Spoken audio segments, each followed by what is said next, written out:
Dans cette nouvelle vidéo, nous allons vous apprendre les techniques de base du handballeur, accompagnées du règlement essentiel à connaître afin de pouvoir pratiquer cette activité du mieux possible.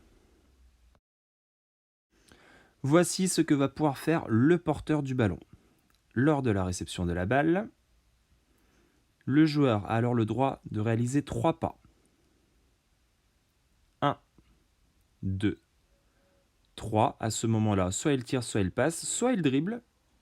Et lorsqu'il dribble, il peut dribbler en illimité tout en se déplaçant.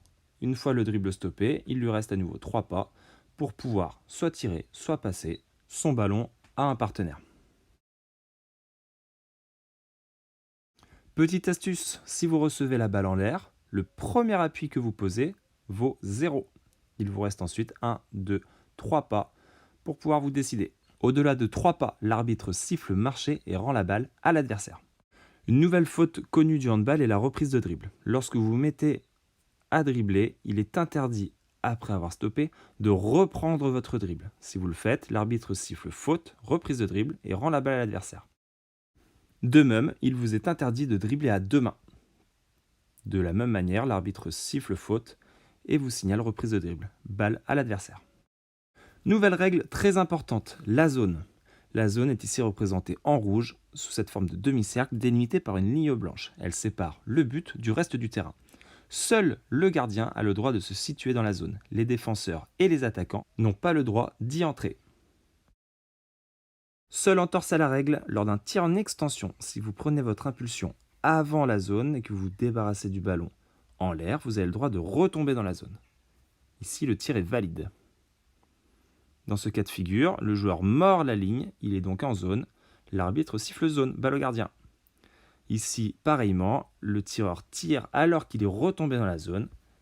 L'arbitre siffle zone. Le shoot est valide, le pied est derrière la ligne. Le shoot est invalide, le pied est sur la ligne.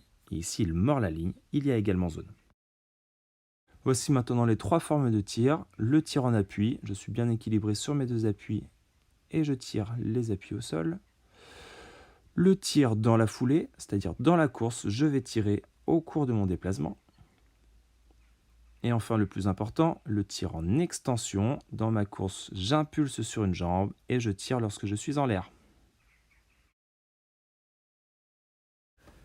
Lorsque le ballon sort du terrain, on réalise une touche à l'endroit où il est sorti. Pour ce faire, on fait la remise en jeu en plaçant son pied sur la ligne de touche. Pareil, lors d'un corner, on place son pied à l'angle du terrain. Attention, le corner n'existe que si c'est un défenseur qui sort la balle derrière le but, pas le gardien. En cas de grosse faute sur le tireur, l'arbitre peut siffler penalty. Pour ce faire, le tireur se place derrière la ligne de jet de 7 mètres, son appui restant fixe derrière celle-ci.